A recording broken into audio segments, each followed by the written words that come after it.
obviously it's life-changing from a health perspective, but it's life-changing in your social life. Oh, yeah, absolutely. You know what I mean? Because the type of people who do this type of stuff are usually very driven type of people. They want to be successful. And when you start to surround yourself with people like that, those are the people you want to spend time with. Yeah.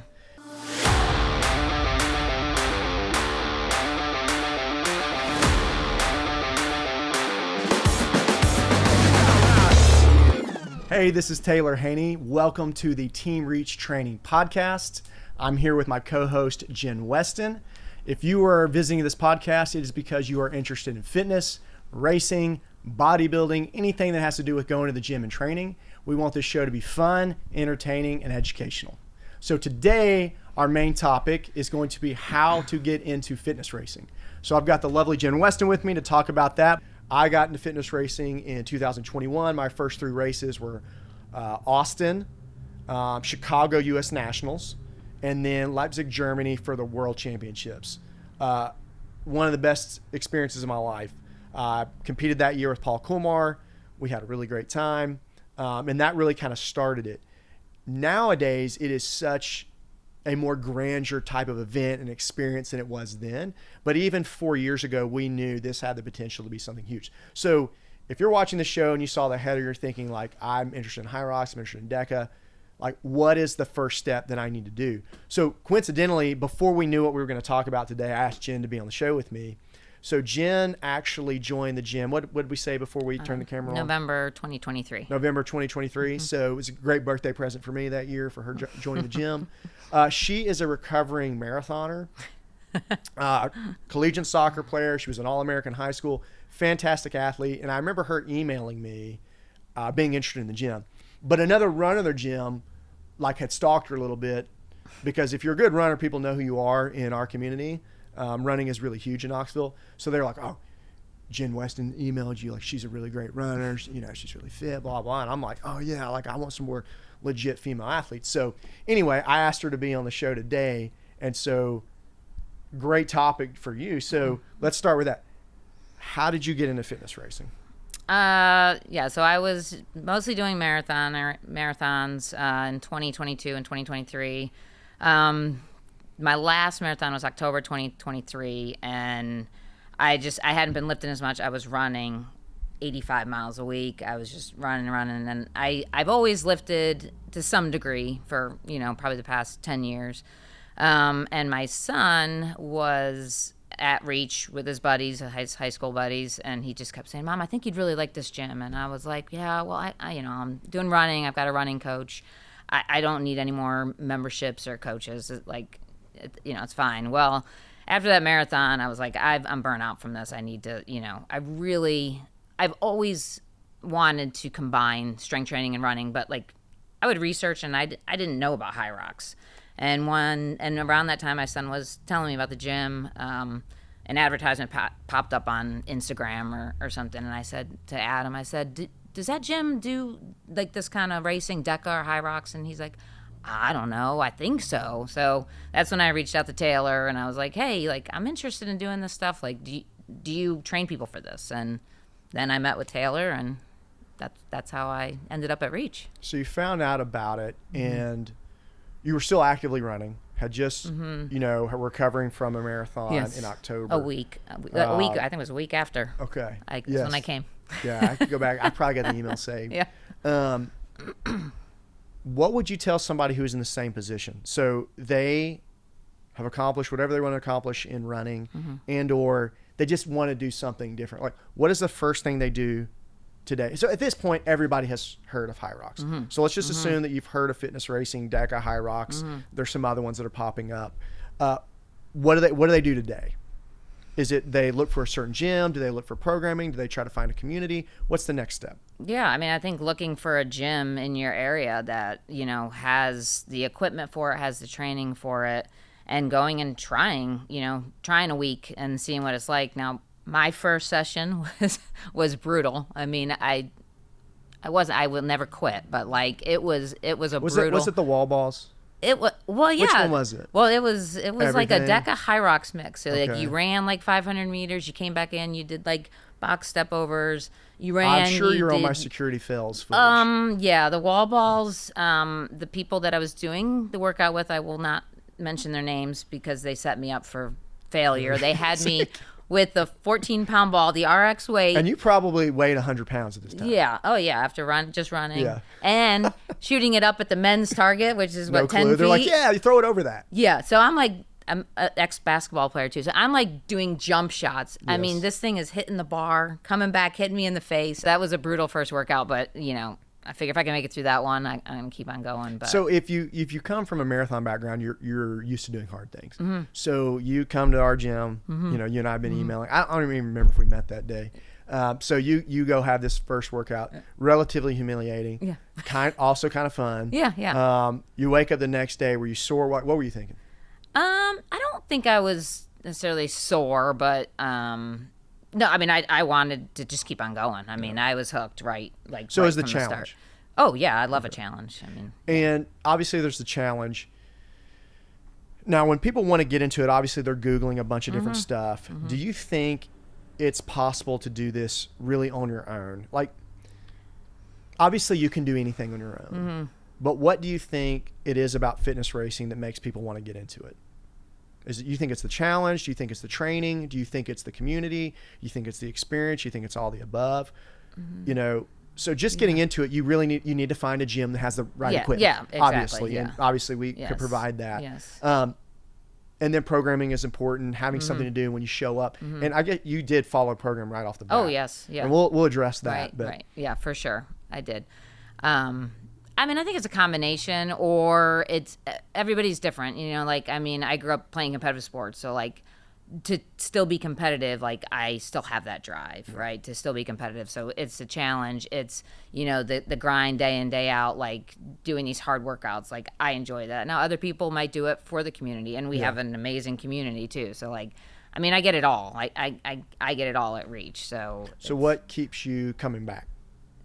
I just want to keep getting better and just, keep just seeing how far I can go. And the training is hard, but it's also really fun to just see what you can accomplish and working out with like the team, like just doing different group workouts that we do, or, I got my 5 a.m.er. So like those same people that are there every day, it's just fun to, go in there and work out with the same people. That makes sense. So let's break it down from a practical standpoint, because, some people, they're already running a lot and they're kind of basically training this style.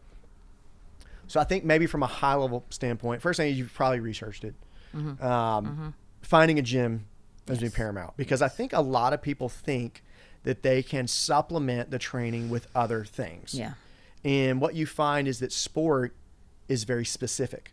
So you can generalize your training and you can get pretty far, but like it is a very specific race, whether it's Hyrox or DEKA. Yes. And so sport specificity is extremely important. So in this case, it's probably important that you find a gym that has the right equipment, right? 100%, yeah. If you can find a gym that has the right equipment, that isn't always going to set you up to be successful there, because they may not allow you to use it all. Right. And so it'd be critically important to find a space that is, I've seen lots of Globo gyms that actually have a tank, which is what they use in DEKA, or the sleds, but like you would never be allowed to like use the sled and something else. Yeah. So I think kind of looking into that, and if you live in a major city, you're probably going to have a gym similar to Reach. And I think you're also going to see more CrossFit boxes, realizing that this is a massive revenue opportunity for them. So they're going to start opening up more open gym, getting into that space, probably advancing their methodology to include a lot more endurance training, because people are going to be more willing to train on their own or in small groups. So there's a little tip for you CrossFit gym owners. So find a gym, find the one that is okay with you training that style. Then what? Find the right program. Find the right program. And obviously, this is the part where we pitch Team Reach Training. It's the best. TeamReachTraining.com. Please follow athletes. 7-day free trial. Jokes aside, if you were to walk into our gym, it would be very obvious that we all follow the same programming. So, because we do very well. And that's not meant to be arrogant. It's just based on facts. So you would follow a program. There are lots of programs to follow, right? Yes. Which program do you follow? Obviously ours. But what are you looking for? I think our program is, top notch and hits all the spots that you need to. But you got to have the running, you got to have Hyrox specific workouts. You just got to have just pure strength training. You just need to have it all, but you also need to follow the plan. Well, let's talk specifically about that. So a lot of people who will get into fitness racing that have come from the CrossFit community or functional fitness, their thing is they're going to avoid a lot of the running, or they're going to supplement most of it with ergs. I personally don't have a problem with that as long as you're doing some level of running. The running community is going to do the exact opposite. So for those of you who are interested in fitness racing and you're coming from the running community, obviously you're going to have a leg up on the running. But one of the things that you need to be aware of is too much running. And I'm sure Jen's going to tell us a nice little story about how that worked out for her. Yes. So you come to the gym, you start following, you found the gym, it's set up, we're Hyrox affiliate. I don't think we were at the time. No. Clearly we were doing some things right. There's, the banners are up on the wall, some fit people in there. You follow the programming.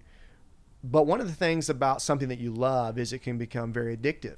And so whether you power lift, you get stuck with these certain numbers. Like as long as I can maintain these numbers on my squat, bench, deadlift, or if I'm a runner, as long as I'm maintaining this mileage, then I'm respected in the community. So tell me about that.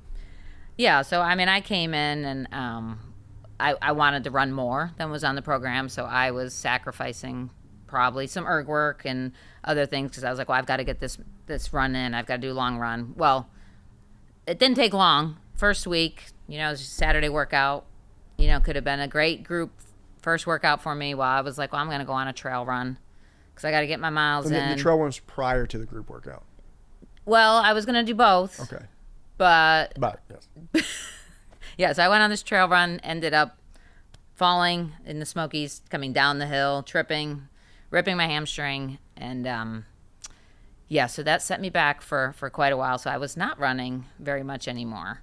But a lot of the runners do want to keep on running, and if you're sacrificing the other parts, that's where you need to get stronger. If you're a runner, you need to get stronger in the ergs. You need to get stronger, be able to push a sled. You don't need more running. You already have that base. Yes. And Taylor had to tell me that. Not applicable to everybody, yes. But for the runners. Yes, for the runners. That's and that was my experience. And this is not. I think we don't want this to come across as like this is a stupid thing to do or it's bad. No. If I could go back, I'd change it. The reality of it is that at that time, Hyrox was not, fitness racing was not where it is today. Not even then. Right. Yeah. And that's 18 months ago, something like that. So I think people coming in now, they're going to be bought in a lot sooner. Yes. Now, I'm a very good hype man, so if I find talent, I can convince people to do it. And I immediately knew that you would be very good at this. And so my biggest fear is, okay, if she does too much too soon, she's going to get injured. I think she can handle what we're doing, but I know runners, there's going to be a tendency, it's like a drug addiction. Yeah. They're going to want to do extra because they have friends and they have community. So I think it is possible to do both. I just think you have to really know your body. But I think if you want to do both at a very high level, that's going to be quite difficult to do. And this comes into the sport specificity. So when you're doing too much running, you're increasing your chance of injury. Yep. Your recovery is insufficient. It leads to a whole number of problems. Yeah. And I remember, so if you're new to the sport, you've gotten into it, you found a gym, they're going to let you train, you've got your programming. You need to follow it. Yes. Right. And the reason is that at this point, if you're following training, but you haven't signed up for a race and you're bought in, you're 4 weeks in the training, you're not doing anything extra, like, okay, this is fun for me. You need to sign up for a race. I find some portion of our team has not signed up for a race, and that may be because they don't have an interest in competing because our team is very competitive, but we have lots of people who just want to do the race and understand that it's actually about the experience. Competing is part of the experience. And, I always just say, if you do your best, that's winning and you're having fun. I just am not someone who would do this training unless there was a race I'm doing. Right. Because I'm not going to come and do repeats 1 to 2 times a week if I'm not going to be able to like express that in a race. Right. So again, you get into it, you're in it, you're following the programming. At this point, if you've done 3 or 4 weeks, you're committed. You need to fully buy in, you need to follow the programming, adhere to it as best you can. Yeah. And so this is kind of a tangential question that people ask is, if I'm following a program, how do I tailor it to me?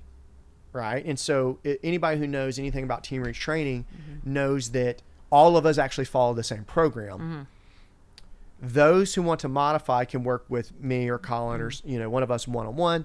But I tell people, generally speaking, you can modify 5 to 10% of it. If you've got some injuries or things like that. But it is written a specific way. And those who do not follow either our programming or some other coach's program, they're just not going to get, I'm telling you, you're not going to get the benefits that you want from it. So you need to adhere to the program, and you need to trust the coach that's doing it, that's giving you the program. Another tangent from that is that there are a lot of coaches entering into the space. As a runner, a former recovering runner, and you're seeing, CrossFit coaches coming to this who've never even done a Hyrox. You're seeing a lot of running coaches coming into this space. Yeah. I actually have running coaches who subscribe to our training. I don't know what they're doing with that. Yeah. I have some speculations on that, but I hope that they're learning something from it. And it's flattering, right? But do you think a running coach can prepare somebody for a Hyrox? A running coach who does that and does some supplemental training, just from my personal experience with running, most running coaches, I'm not going to generalize, say all of them, but quite a few of them don't know a lot about programming strength, right? Yeah. And Hyrox is more than running and strength. There's a lot that goes into it. So what are your thoughts on when you see coaches coming into the space from the running community and now they want to coach their athletes for their first Hyrox? Yeah, I mean, just like runners in general do not like to strength train. If they have extra time, they want to run more miles. Now, I don't know this, so I'm going to ask you. Is this, you're like better than average runners? Or do you think just the running community in general has an allergy to strength training? Or is it just your elite runners? No, I think No, most and I know of that there them. are ones that do it. I think most of them. I mean, I was in the minority of ones that strength train too, and I think you have most of the runners now at the gym that were like me that did some strength training too. But for the most part, if they had extra time, they were doing more miles, which there's nothing wrong with that. Some people are built to do more miles. Sure. I was not, and I learned that, I think towards the end of my marathoning that wasn't for me. But, I don't know. I think I do know some running coaches specifically that are trying to figure out how to balance it and how to coach, because, they know there's a need for it and people want it that are runners. They want more strength. So I do know a couple coaches around Knoxville that are trying to incorporate more of the strength training, but Hyrox specific, unless they have the equipment, I think it's interesting because while it does involve running, it is a race, but is not specifically a running race, although you could argue nowadays people are so fast. And those runners are great runners, but they are not elite. Yeah. Runners out, if they entered the running community, they would not be elite. Right.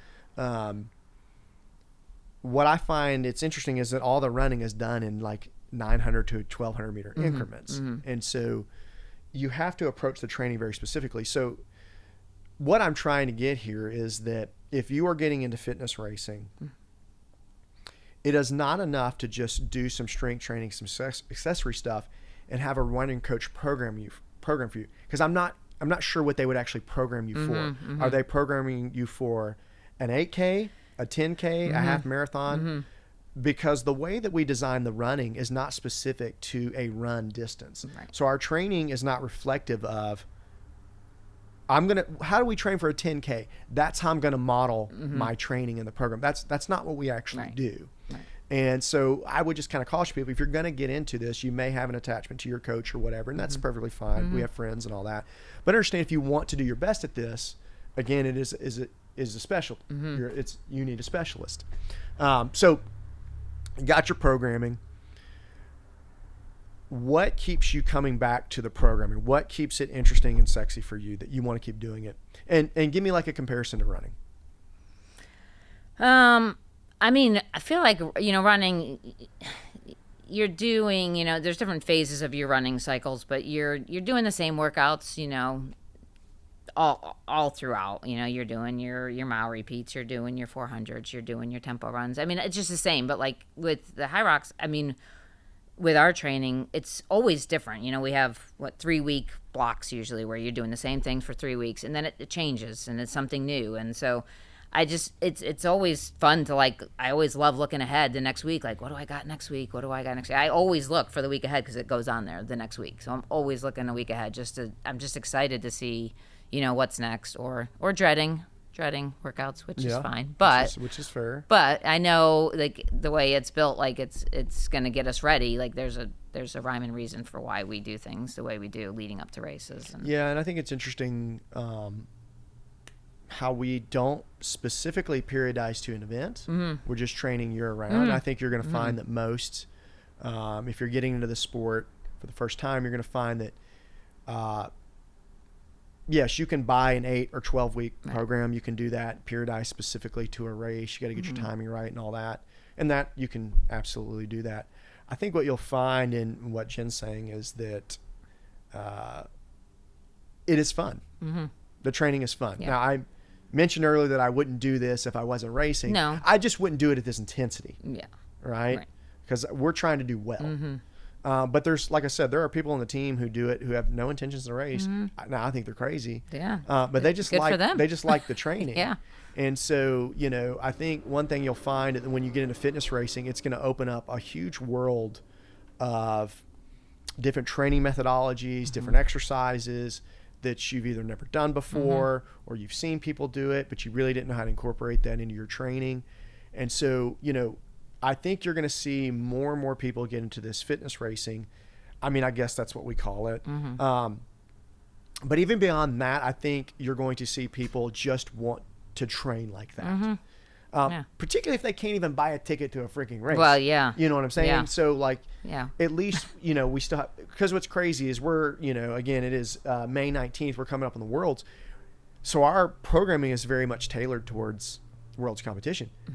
But there's not a lot of us going. No. And so the vast majority of the team is still actually following it to the T, Yes. which is wild. So what I don't know if I've told you this, but what I've done is actually programmed a taper week for obviously leading up to Worlds. But then those who are not racing are going to do a time trial. Oh, wow. So speaking of time trials. They don't know that until just now? You just told them? I guess they know now. Speaking of time trials, that's not something you would ever do in running, right? You also wouldn't do this in squat, bench, deadlift, powerlifting. You would never you would get close. Right. So if you're running a marathon, what's the max distance you would do? I mean, I probably did 23, 24 miles. Okay, so you're not covering the full that distance. was a lot. I mean, and how many times would you do that? You do probably, I don't know, 4 20-plus runs maybe in the cycle. 4 20-plus runs maybe. over what, 8-10 months? No, shorter. Probably, 4 months. 4 maybe. months. Yeah. Okay, so once a month we'll call it. Yeah. But they're going to be on the back end. Yeah, you'd go you'd have a high week, you build up, and then you come back down. Maybe a couple weeks later, you come back down a 12-mile run. Then you go back up. So it's kind of spread out. It's not like 4 weeks in a row you're doing 20, 21, 22, 23. But and then powerlifting would be similar. You would have some workups and some singles, but you would never actually try to do. You never kind of really do the max. So people always ask me, in this particular runners would say, what am I, why am I doing a time trial? So, well, not necessarily doing a time trial, right? But we're going to simulate the race. Yeah. Right. So you wouldn't simulate a marathon. No. Right. No. So you'll simulate the race. And what we're trying to get from this is not necessarily your total time, but we're trying to get how did you feel during this? Right. Because it's really hard to know. People think, how fast I push the sled. Yeah. Yeah, I mean, you're super strong. You squat 500 pounds. You can really move the sled. It's a lot different when you just run really fast. Yeah. And so we have people do this really early on in their training. I think you did one. I did one in January. Yeah, so you'd only been there 2 months. 2 months. Yeah. And so a lot of people think that's crazy, and maybe we wouldn't do that with everybody because it is quite difficult to do one. But your running prowess was already there, and the volume of training, probably a reduction in volume of training coming and doing what we do. Yeah. versus running or say triathlon. You know, people think we train a lot because it's very visual. We're posting on Instagram. Yeah. I don't follow any marathoners because all they're doing is running. And that's just, there's nothing sexy about that. Right. I don't want to watch that. Yeah. You know, I want to see cool workouts, you know, and people having fun. And, you know, that isn't, I'm not going to watch videos of that unless they're super fast. And it's the final 100 meters. Right. It is not super appealing.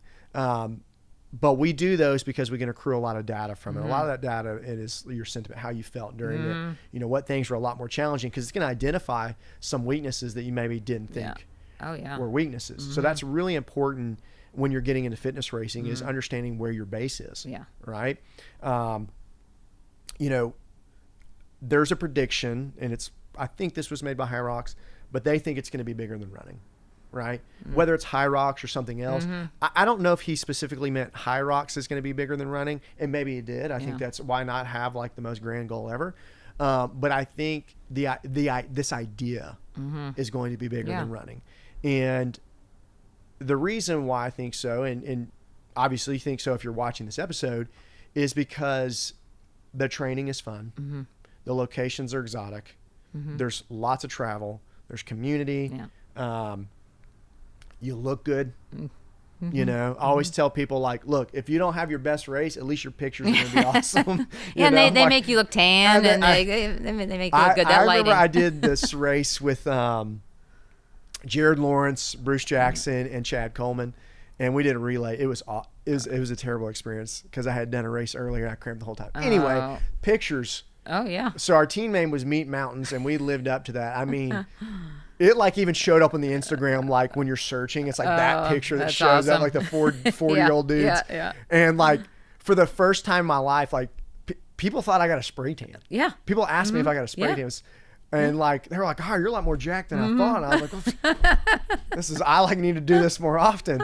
But yeah, I guess they've kind of gotten away from that a little bit. Maybe it's because people like kind of made a joke out of it. And then I don't know if you've noticed, but I feel like the venues are a lot like there's like more lighting now. It's a lot lighter. Was it Vegas that we raced? It felt like, didn't they like open the doors? Oh yeah, they did. It felt so bright in there. Yes. And I want to say, so Vessel, the people that are putting the podcast, they were there. You guys were there, right? Yeah. So that was like, it was so bright. Yes. Right. But anyway.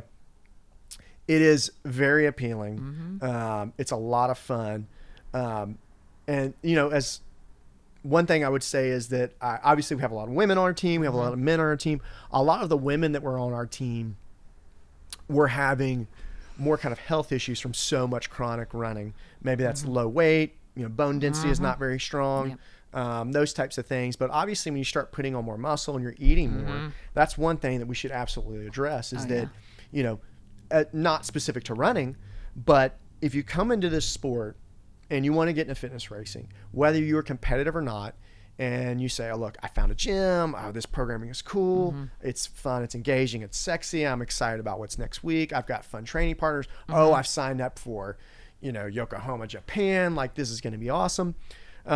You are not going to make it there if you are not fueling sufficiently. 100%. And I think a lot of people, it's not that the race requires that much specificity in fueling. It certainly does, and we can address that in future topics. But if you are new to fitness racing, you're getting into it, one thing that you need to be okay with is the fact that you're going to have to eat a lot more than you think to actually sustain the training. I've seen many people try to do it the other way, and because they're just really gritty type of people and they go really far, and sadly and tragically it just never ends well. And it's not that they've you know, were under eating on purpose or whatever. They just didn't know. Because I don't to me it just seems obvious. But I don't think it's obvious to everyone. But when you're training essentially 2 sessions a day, 5-6 days a week, you know, and you're, you know, and if you're eating enough, you're going to build muscle, which is going to require more calories to sustain that, to power you. That is a huge issue. So when you came into it, obviously you ate a lot for marathon. So I want to hear from a perspective of a runner coming to this as a long distance runner. Then I'm going to kind of give you a perspective of like somebody who's maybe coming in from the bodybuilding or, traditional strength and conditioning. We'll kind of give kind of how they view it. So coming into it for running, obviously you probably had like, these are my rice cakes and I'd give myself a giant cookie after long runs. But like, what was the fueling difference between coming from running to this? And I would say it was probably also tiered over time as you picked up your volume and you got more muscular. Yeah, because even when I started running, I wasn't eating enough for what I was running, and I lost a ton of weight. And then I built back up, added more calories.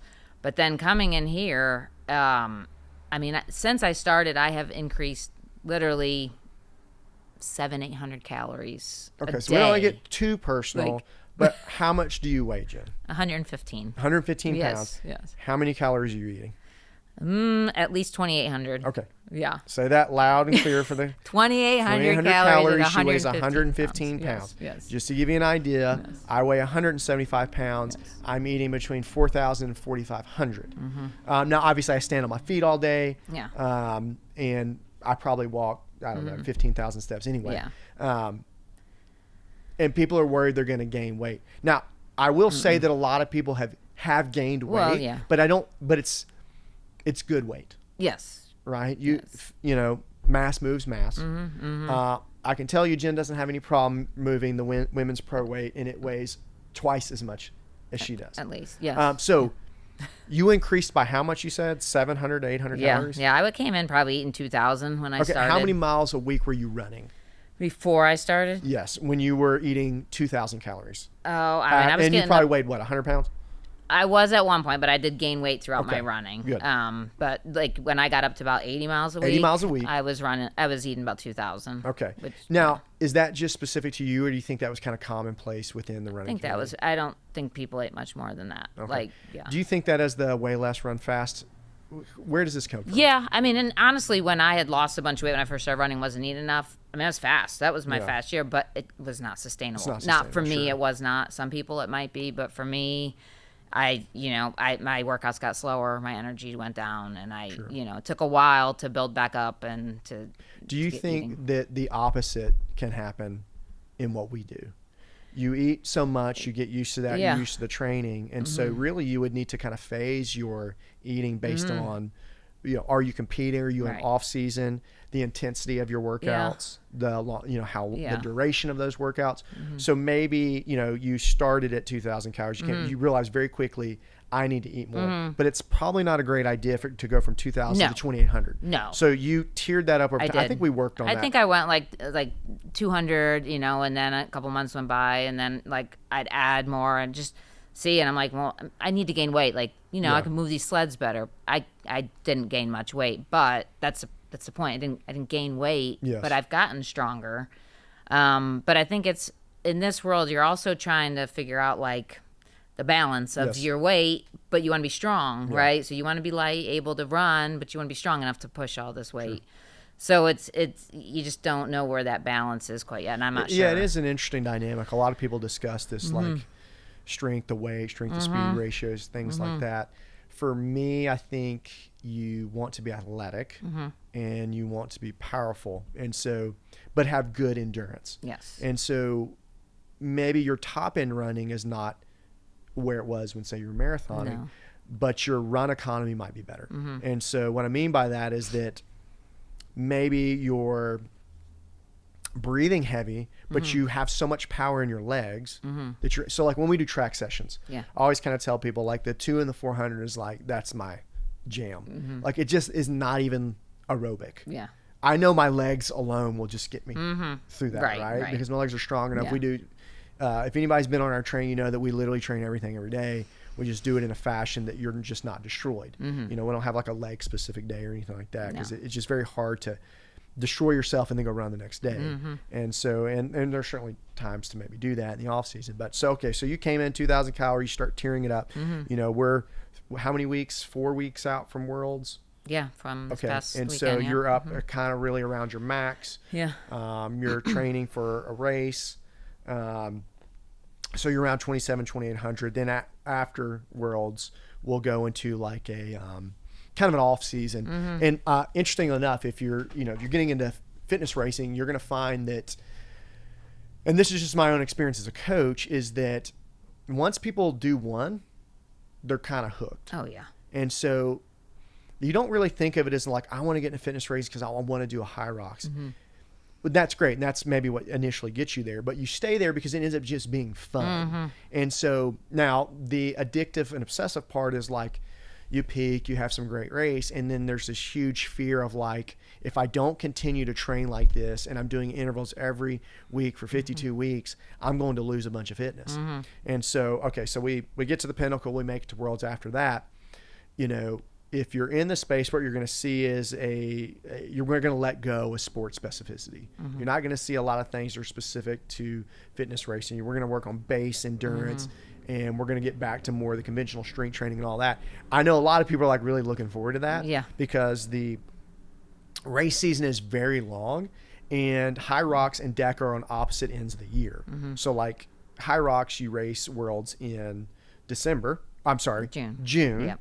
And then DEKA is in December. And so it's, you know, if you look at it in that case, there's not really a whole lot of time to take breaks. Yeah. But generally speaking, I think people do like mid-June through like late August, early September, and they start picking up for these fall races. Yeah. And then what you'll find is that if you want to get into DEKA, it requires substantially less training than say a Hyrox. So this is probably another good thing that people would want to know about is, okay, you've talked so much about Hyrox. Yeah.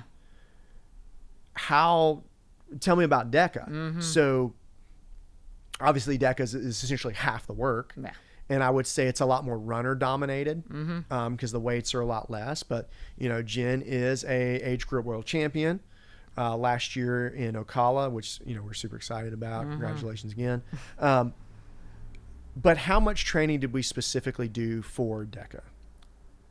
A week 2 or weeks, two, like maybe? because we did. What was the race we did in the fall? Was it Chicago, mid-November? Yeah, and then we, you know, took a little easy week, and then probably 2 weeks of just DEKA stuff. So I think this is really important for people to hear.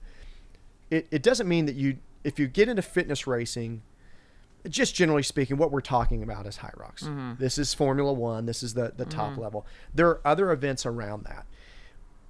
What I can tell you specifically about Hyrox is that you will need to train each of the zones specifically, compromised, uncompromised, for some length of time and periodize them. And you would actually train those zones even if you weren't racing. People are still going to push sleds. They're going to do these because they want to get stronger. Still going to do lunges. The ergs. You're still going to do all that stuff. As it pertains to DEKA, maybe half of the exercises would be like things that you would actually train. And the other half I wouldn't necessarily consider like exercises. No. They're kind of like an obstacle. And so there's not enough of it to really train specifically for some length of time. So let me kind of give you an example. I don't need to train the box step overs. Like I would never actually train those. Right. It's just like something I'm supposed to do in the race. So like I wouldn't spend more than say 2 weeks on that. Yeah. Now I might include them in an EMOM every now and again, but there's really nothing I need to do to like, there's a cap on how fast you can get at them. Yes. Do you know what I'm saying? Yeah. And so if I'm a few weeks out from a race, I would start including these in it. So, and the dead ball over the shoulder, similar, the ram burpees, those types of things, the sit-ups. What I'm telling people is that if you want to get into fitness racing, I don't think it is a fruitful thing to follow a DEKA specific training program for months on end. Right. Because what you're going to see is a lot of repetition of just like obstacles that aren't necessarily making you fitter. Right. And so one caution I would give to people if you're getting into what we do, getting to Hyrox and DEKA, is just doing a bunch of mindless metcons of the race specific stuff. Now I get that those make for awesome like Instagram reels. Yeah. You know, they got the cool music. I'm like guilty of it. Because like I know what people will watch, and that's usually like shirt off, you know, some other attractive people in there, and we're like doing stuff fast. Yeah. But like in no reality would I ever go to the gym unless I had a DEKA race in 2 weeks and do like box step overs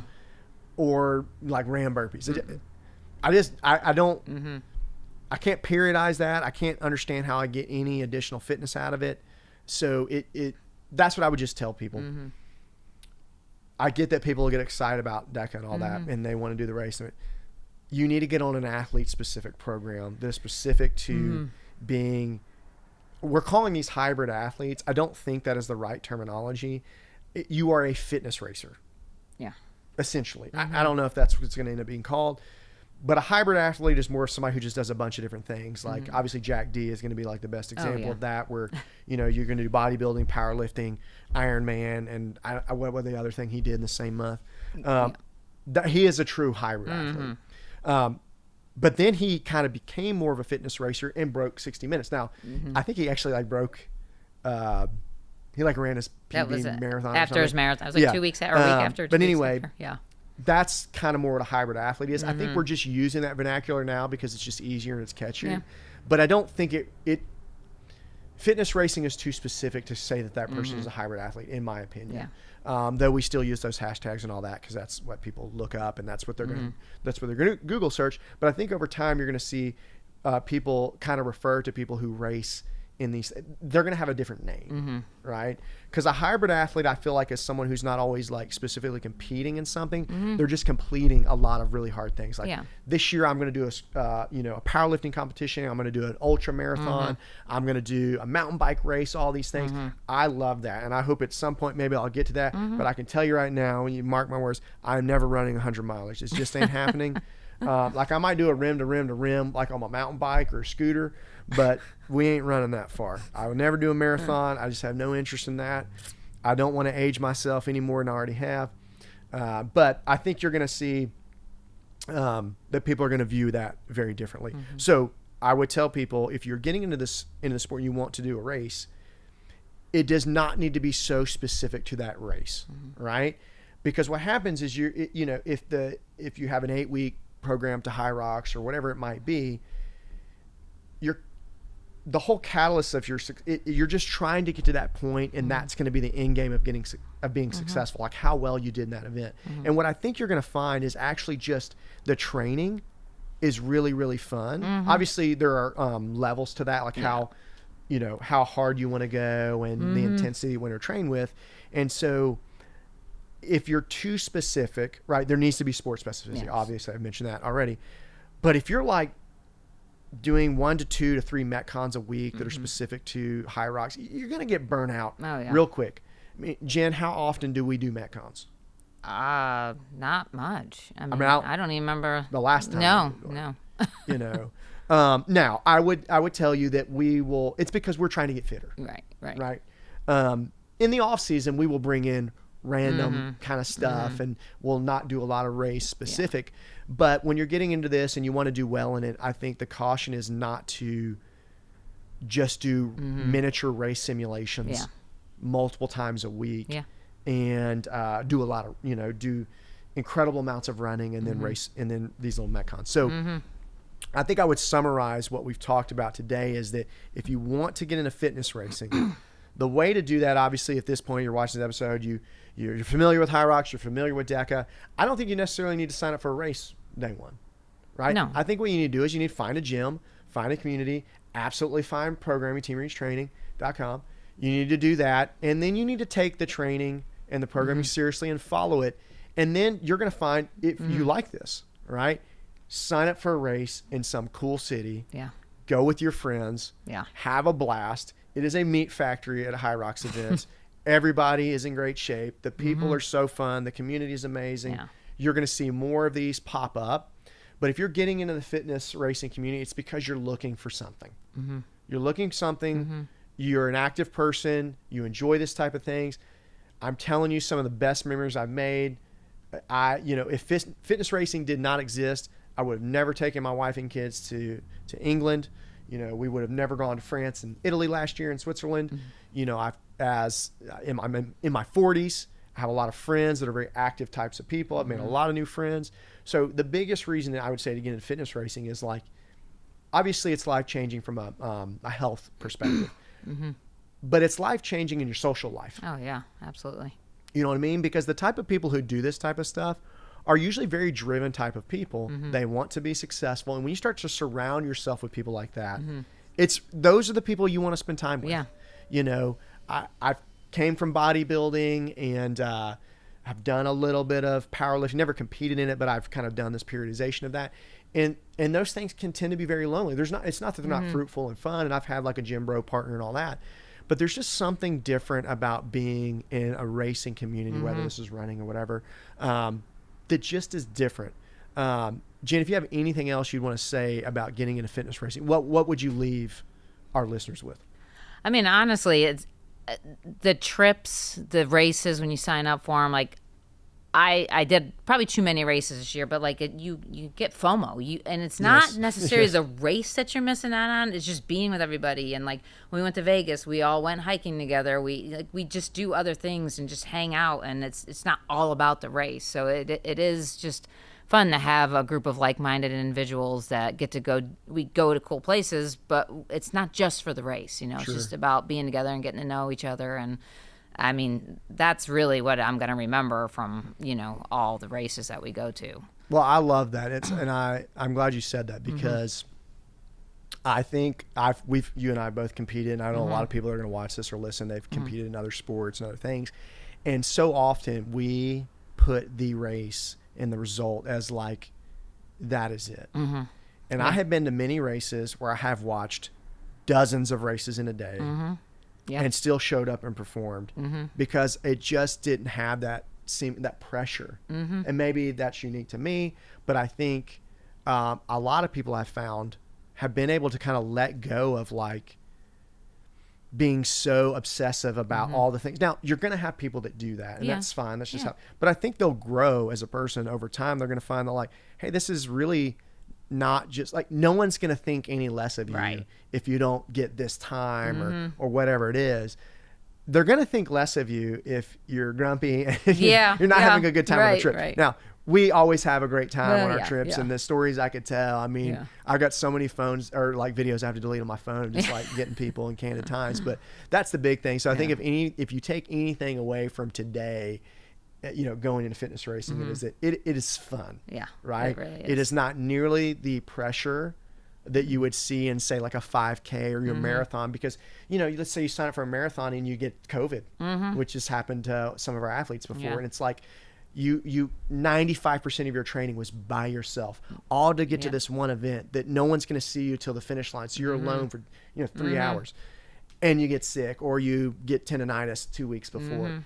It's just really hard to enjoy that. And I think for me, when I leave races, obviously like how I do in the race is important. Yes. But like I'm going away with like where we ate, the jokes that we told, the funny types of things. And I think if you're getting into fitness racing, that's what you're really chasing, is you're chasing an experience, and you're chasing fun, and you're chasing community and friends, because the type of people that are going to do this type of training and go to these types of events are going to be the people that you go hike with, that you mountain bike with. They're going to be people that you travel with because they are active, driven type of people. So I guess that's all we have for today. Is there anything else you want to add? And I'll do a little closer. I don't think so. That's it. So guys, this was our first episode. Sorry for a little all over the place. I want to thank Vessel for putting this together. Hope you guys enjoyed it. If you have any suggestions on what the next episode should be, let us know in the comments. I'd also like to thank our sponsor, teamreachtraining.com. Yours truly. Make sure you go to that website. Oh, I'll also say, I don't know when this is going to come out, reachathletecamp.com. That is June 26th through 29th. Probably by the time you see this, it'll be sold out. It's $200. It's 4 days of events, lots of workouts, community events, dinners, all that. Reachathlete.com. Go sign up. If you reach out to me and it is sold out and I can get you in, I will get you in. I can't get everybody in, but I can get the first few people. All right, guys. Thanks for listening. Thanks for watching. Take care.